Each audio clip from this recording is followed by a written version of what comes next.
It's the Boyle Sports Bet Zone this week, and it's the penultimate week of the Premier League season. And looking ahead to not really a massive weekend of Premier League action. Some good games, but nothing really too important. I'm delighted to say we've got a good guest, but nothing really too important as well to go with the games. Former midfielder for Wimbledon, Mr. Peter Fear. Peter, how are you? Not bad, nice, thank you. How's it been the season? Oh, you look happy. What's the matter with you? The introductions I'll get off you, mate, put me down a little bit, you know. I think I deserve more, but there you go. I'm going to get my own bet one day. There's one more week to go. You probably do. But anyway, enough of that. Let's have a look at the Saturday's game, BT Sport 12:45, the first game in the Premier League this weekend. It's Southampton. They're at home at St Mary's against Aston Villa. Now, 4 or 5 weeks ago, you looked at this game and thought this was home bankers. But Southampton in absolute all caught into trouble. They haven't won in the last 4 games.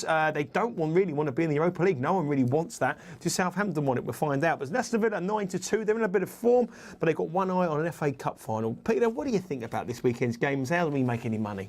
I don't know. It's a tough one. But look at the Villa there, 9-2. I'm thinking they need to win. They're playing well. Southampton are struggling a little bit. And sometimes you think it's petering out the season. It's going a bit poor. But it's time to make money. So ignore Southampton. What you said, they don't want the Europa League. They wanted more than that at the start. They was top 3 for 6-7 months. It's petering out, but they don't want that. They can sort of consolidate now, rebuild. But 9-2 Villa, that's how you make money. Playing well, not really getting scoring goals. I mean, since it's come in, Benteke obviously flying. Would it be one for the double bubble? Obviously, this weekend in the Premier League, if your first goal scorer winning selection scores inside the first 20 minutes on all Premier League games this weekend, Boyle Sports will double the odds on that player. And last week, we got Sergio Aguero, who landed the double bubble, and we also got John Terry, who got the first goal tipped on his show here at 20-1, double bubble wrapped up to 40s. Do you think Benteke would be a good bet on this one? Yeah, I do. Yeah, he's on fire. When he's low on confidence, he's a poor player, but now he's looking superb. So double bubble there. Yeah, he put the ball in the box now. He's attacking everything. He looks a top player. So yeah, double bubble, go for it. Double bubble. Southampton, like I say, haven't won in the last 4. They lost 2-0 against Leicester. This game last season was 3-2 to Aston Villa. So this could be a big price. Is 9-2, and as Peter said, you do get some shock results towards the end of the season. Last 6 years of this fixture, both teams have scored. I quite like that, Pete. 20-23, both teams have scored. Would be a yes or no, man? Yeah, definitely. 2-1.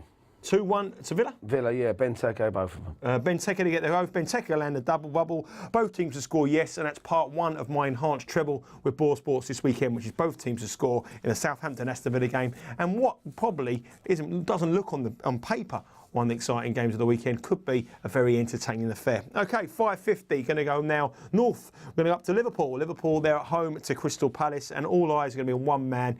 No, it's not Dejan Lovren, it's Steven Gerrard. 40-85 Liverpool, a bit of a strange price, but layman's turns around about 4-9. Liverpool, very short price favourites, 7-1 Crystal Palace. Palace not in any form coming in, they've lost their last 4 after what's been a great season, but it's all about one man, isn't it, Steven Gerrard? Yeah, he does. He's been superb, and he does come up with big goals. When he played QPR the other week and he missed the penalty at Cop End, everyone's thinking that he comes up 10 minutes later, goal. So you'd think he'll be looking to score penalty, free kick, and it does happen with him, So, yeah, it'll be a big game, and it'll be a good atmosphere, big atmosphere for Liverpool. So it'll get all the players up. It might have petered out again, but because of that reason, Liverpool looks strong. And tickets are going absolute fortunes as well for Steven Gerrard's finale. They've got a good record here as well. They've won their last 5 games against Crystal Palace, some big wins as well. 3-1, 3-2, 5-0. So odds on backers will be out in force here for Liverpool at 40-85.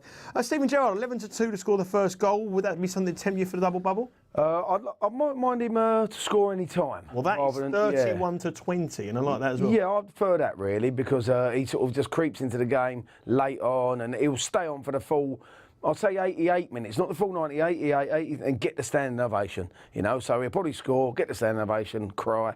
Done. But you've got to think as well, Steven Gerrard could be the man in the match markets. He's going to be all the Gerrard specials are going to come out here. Every Liverpool player, if they're 1 or 2, are going to be passing to him to get the goal. Now, I remember famously years ago in Wimbledon days, there was always there's always rumours that there was a bet on one player who never scored a goal, and it happens, doesn't it? It does happen. I mean, it's a little bit different from the Wimbledon days, but we had like Fashion who playing, and he was on a goal bonus. So if it was a penalty, he wasn't the best striker of the ball in the world.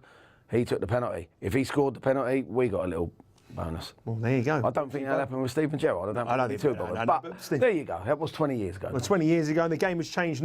Great, but winners are winners. And I think Stephen Gerrard score any time, as Peter alluded to there, at 31-20 is a better bet. But I wouldn't rule out the 11-2 on him scoring the first goal. And if he does score, and that's right, that 20 minutes, you're getting the double bubble, which is almost 11-1. So that's the Liverpool game. Move on to Sunday, 1:30. Team that really surprised me in the last few weeks, Swansea, 4-1. Everybody says when they're up against teams at the mid-table, you want to be playing these kind of sides, but Swansea are absolutely unbelievable, well, undefeated in their last 7.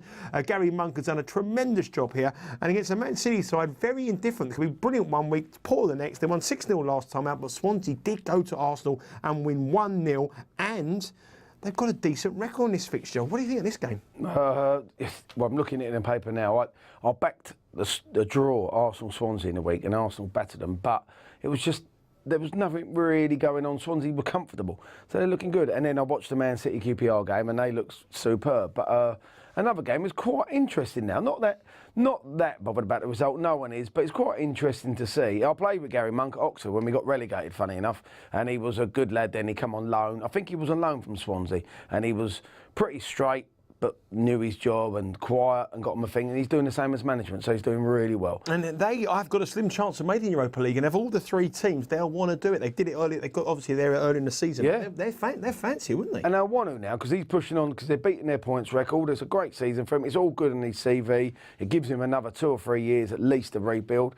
So it's a bit more interesting games, but for punting betting, I think people like the neutrals probably won't watch it for punting. I think it's quite good games over betting. Yeah, Man City are 8-11 to win it, so I don't usually like odds on the ways they're the best of time, especially not towards the end of the season. And I quite like Swansea double chance here, which is 6-5, which means you get the draw and a Swansea win and a little bit bigger than even money. Would you fancy a bit of that? Fantastic bet. I didn't know that one. Yeah, that's the bet. That's the bet, Swansea and the draw, which is 6-5. We like that a lot here. Obviously, Wilfried Boney going against his former side hasn't had the best of times at Man City. Only scored a couple of goals, but what were we looking for the double bubble? No, Boney's playing. I think it's his old club or something, and you think he will play. So I don't know. It's a tough game. So the double bubble, I'd leave alone that game. Leave alone the double bubble. But for me, Gomez scored the goal against Arsenal. But I do think Swansea have a chance here, and 6-5 on the double chance is definitely the way to go. 4 o'clock, Super Sunday, Manchester United. They're at home to Arsenal. Arsenal famously went there for the first time in about 50 years and won in the FA Cup this season. But Arsenal very, very poor in midweek against Swansea. Manchester United coming on a win against Crystal Palace. Champions League is almost assured, but they want to be as high as they can. And Arsenal chasing for the runner-up position. What do you think here? Looks a good game, I think, Nigel. You know, they're both, it'll be wide open. Man United ain't playing the best, but they're quite wide open. Arsenal, they had a blip against Swansea, I think. They still had all the possession, but they couldn't put it away. I think that'd be a good game. I think it'll be wide open, lots of chances, and I think there'll be a few goals. Both teams to score? Definitely. Both teams to score. Definite from Peter here. Both teams to score. It was in the cup game, but prior to that, not many games both teams to score. Arsenal did a great run, but that was defeat. How much had taken out of them? And that really, is it important, the runners-up spot?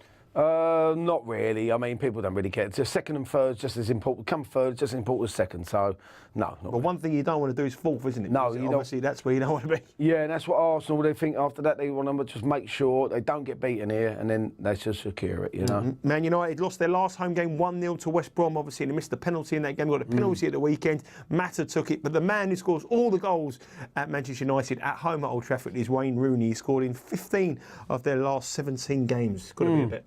Yeah, it is a bit. Yeah, I'd side on, say, someone like Giroud to score the first goal, to be honest, with Arsenal. I think they're nicking it. They come out strong, so maybe they score first. So, Giroud for Pete. I'm going to go for Wayne Rooney. One thing we both agree on, both teams to score, but I wouldn't really like to call which way this game is going to go, because I think Manchester United last home game of the season against an Arsenal side smarting a bit from that defeat. I think it's a tricky one to call, and so do the odds. Let's have a look at the final game Monday night. West Brom, they're at home to Chelsea. Champions Chelsea. Chelsea unbeaten in their last 18 games.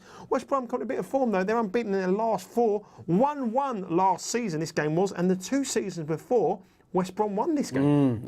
It's a tricky game but it's a funny how the Chelsea players get up for this. I do not know. They've won it at Kent and they're going to West Brom on a Monday night. There'll be a few changes for Chelsea. The lad in midfield, Loftus-Cheek, he played really well. I think they might see a couple of strikers maybe on the bench and being put on to see. So it's one to be careful with. Very careful. I quite like West Brom here. I really do. I think they've got a great chance. Their last game of the season, famously they drew with Manchester United when they were champions 5-5. 5-5, yeah, that's goals right, here. Yeah. I think West Brom go there with no fear. Chelsea, why do they want to do this? Exactly, yeah. But it's a Monday night one as well. It is hard, even for players now, to get up on a Monday night.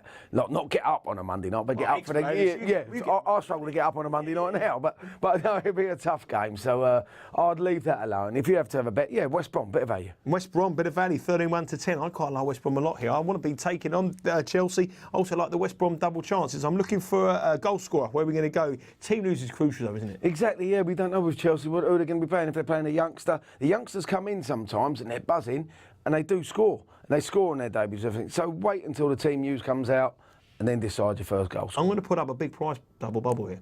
I'm going to put up Chris Brunt from West Brom. Does he take penalties? Takes free kicks. I'm not quite sure if he takes penalties. I think the Berahino takes the penalties. But I think he takes all the free kicks. He hasn't been playing Berahino, so that might be a good one, Brunt. Captain had a bit of a bad season by the West Brom fans. And I think West Brom have got the value here. And I think all the betting angle has to be on the baggies for this one. OK, here's my treble this weekend. My treble is both teams to score in Southampton against Aston Villa. I fancy that a lot. That would be my banker of the weekend. It's happened in the last 6 meetings. I'm going to go for Steven Gerrard to score any time. Bung him in. 31 to 20. Stevie G capped out a fantastic season with a penalty or a trademark free kick. Scored in the last 2 games as well in the game against Crystal Palace. And finally, Swansea double chance against Manchester City. I guarantee you one thing: you're going to get one of these odds-on shots turned over this weekend, and I think Swansea could be the one. Liverpool, I think, will win, but I also think West Brom, they almost made the treble, but not quite. What's your nap? I like the Swansea double chance, 6 to 5. I think that's a fantastic bet. Yeah, very strong on that. And both teams score. Arsenal, Man United, singles and doubles, but the single double chance Swansea. Pete, pleasure as always. Thank you, Nigel, and you, mate. OK, we're back next week for the very final bet zone here for Boyle Sports with me, Nigel Seeley. And enjoy your bets and good luck this weekend.